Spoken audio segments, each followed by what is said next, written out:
Hey everyone, we just wanted to give a little update. We're back here in our apartment that we're staying in Chittenango. We've been here on the trip for about 5 days now. We spent the first couple of days on the Romanian side of the border helping the refugees come across. We did some interpreting, some ministry, some prayer for the people, and then Friday we walked across the border into the Ukraine. Someone met us and we've been here in Chittenango, the city here in the Ukraine. It's relatively safe. The closest action was about 50 miles from here. An airport was bombed a couple of times, and once a day it seems like the air raid sirens go off. They go off anytime there's any kind of air activity around. And we have just been amazed at the church and how the church has just sprang into action during this Pastor Seren here. Their whole church has just been turned into a distribution center.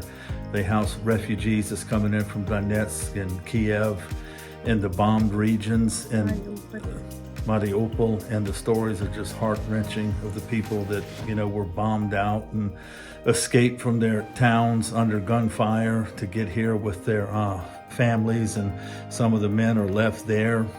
And what the churches here are doing, they've turned into refugee centers where they're housing people. Every available space, every available room has been turned into somewhere where refugees can stay.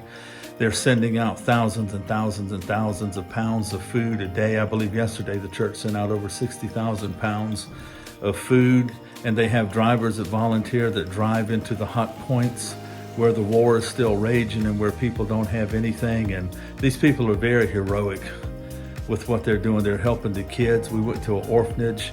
There's a makeshift orphanage where the orphanage in Kharkov was basically bombed out. They have 20-something orphans here in a makeshift orphanage.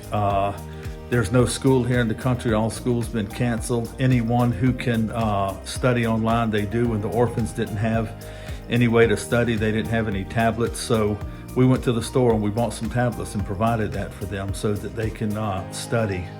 The needs are great. There's needs for people like, we've shared before, to house people in Romania. There's great needs here inside the country to keep empowering the people, that they can keep feeding their people and keep their people alive. They're running trucks, there's gas. The greatest need, Pastor said, is for food, that they can keep sending food to people, and medicine. They need medicine. And we just thank you for your prayers and for your help. And we believe that together, we're making a difference here in the Ukraine. There's a sea of need, but we can add our cup and we can help out where we can. So we thank you for your continued prayer. We're going to be here for about 7 more days, I believe, 5-6 days. We're going to head back over to Romania about 2 days before we leave, and then we're going to start the trek back to America. Continue to pray for the Ukraine, pray for peace, pray that this war will come to an end. And just once again, thank you for your prayer. And we'll see you guys soon. God bless.